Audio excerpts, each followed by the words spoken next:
Hey everyone, we're going to keep celebrating Dinosaur Week and we're going to read a little golden book which is called Tiny Dinosaurs.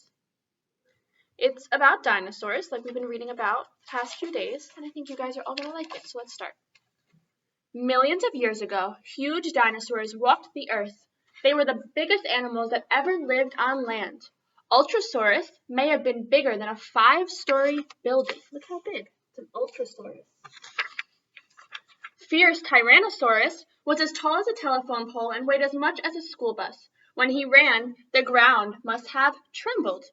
Hiding in the bushes as these monsters thundered by were other smaller creatures. What were these creatures?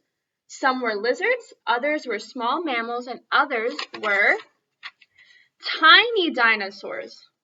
Not all dinosaurs were giants. Dinosaurs came in all sizes, just as animals do today. So many dinosaurs were no bigger than you. Some were even smaller than you. Dinosaurs once lived all over the world. Some may have lived right where you live today. But the world did not look like it does now. There were no people, no houses, and no roads back then. Many kinds of strange plants grew everywhere. And the weather may have been much warmer back then than it is now. A saltopus was one of the earliest and tiniest dinosaurs. It lived 160 million years ago.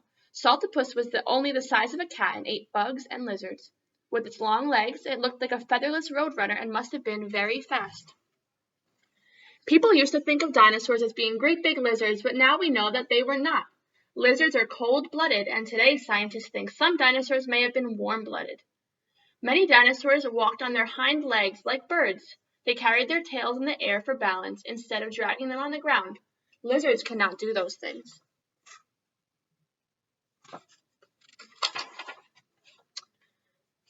Compsognathus was a very small dinosaur. It had a close cousin, Archaeopteryx.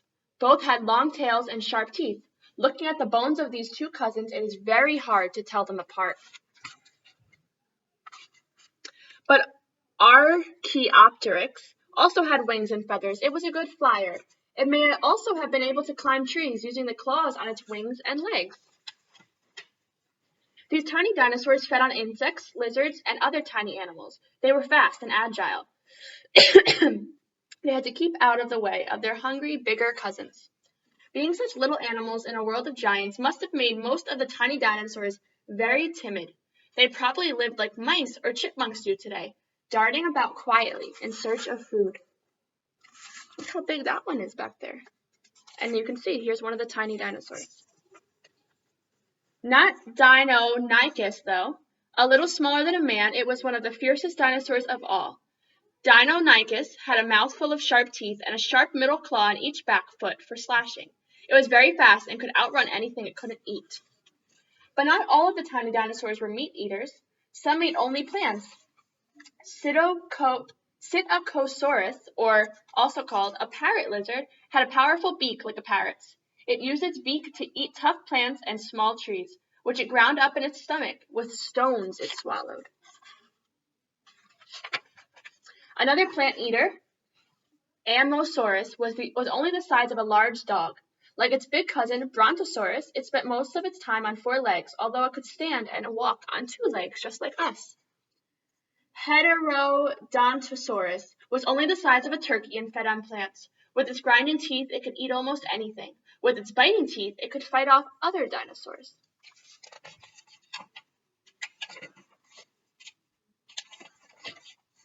Another tiny dinosaur, Scutellosaurus, didn't need sharp teeth to protect itself. Its back was covered with bony armor plates. Scutellosaurus had a tail that was twice as long as its body. Look at a super long tail.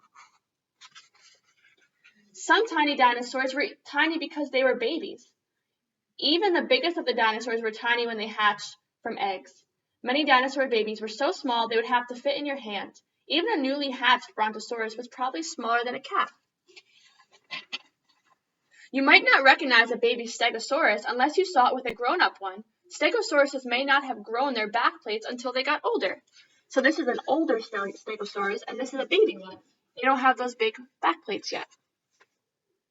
A Maiasaura was only the size of a robin when it hatched from its egg, but it grew up to be 30 feet long. How did such big dinosaur mothers ever care for such tiny babies? They must have been very gentle for their size. Scientists used to think that dinosaurs just laid their eggs and left them, the way turtles do today. But now we believe that many dinosaurs fed and cared for their young, the way that birds do.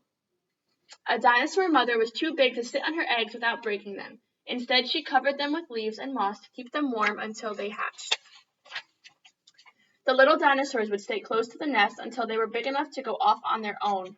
Many dinosaurs lived in herds with other dinosaurs like themselves. There would have been many little dinosaurs in the group at one time. Did they play with each other? Maybe they did, chasing each other and splashing about in the water. The last dinosaurs died out 65 million years ago. You can never see live dinosaurs, but just their bones. But many scientists think today's birds are direct relatives of the dinosaurs.